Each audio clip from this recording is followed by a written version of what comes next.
বিশ্বজুড়ে বাড়ছে উদ্বেগ, জাতিসংঘের সতর্কবার্তা। এবারের এল নিনো হতে পারে ইতিহাসের অন্যতম শক্তিশালী, আর তার জেরেই আগামী 2 বছরে পৃথিবীকে সহ্য করতে হতে পারে নজিরবিহীন গরম, পানির সংকট এবং কৃষিক্ষেত্রে বড় ধাক্কা। এল নিনো প্রশান্ত মহাসাগরের তাপমাত্রা বৃদ্ধির একটি প্রাকৃতিক আবহাওয়াগত ঘটনা, কিন্তু বিজ্ঞানীরা বলেছেন এবারের এল নিনোর প্রভাব হতে পারে আগের সব রেকর্ডের চেয়েও বেশি।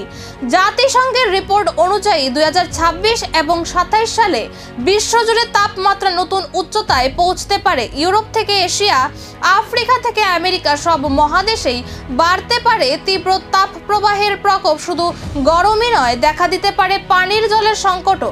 দীর্ঘস্থায়ী খরা এবং অনিয়মিত বৃষ্টিপাতের কারণে ক্ষতির মুখে পড়তে পারে কৃষি উৎপাদন। খাদ্যশস্যের ফলন কমে যাওয়ার আশঙ্কাও উড়িয়ে দিচ্ছেন না বিশেষজ্ঞরা। পরিবেশবিদদের মতে এল নিনোর সঙ্গে জলবায়ু পরিবর্তনের প্রভাব যুক্ত হওয়ায় পরিস্থিতি আরও জটিল হয়ে উঠতে পারে। ফলে বিশ্বের বহু অঞ্চলে চরম আবহাওয়ার ঘটনা বেড়ে যাওয়ার সম্ভাবনাও রয়েছে। তাহলে কি 2026 থেকে 27 সাল মানব সভ্যতার জন্য নিয়ে আসছে এক নতুন আবহাওয়া সংকট? এল নিনোর এই সতর্কবার্তা কতটা সত্যি প্রমাণিত হয়, এখন সেদিকেই তাকিয়ে বিশ্ব।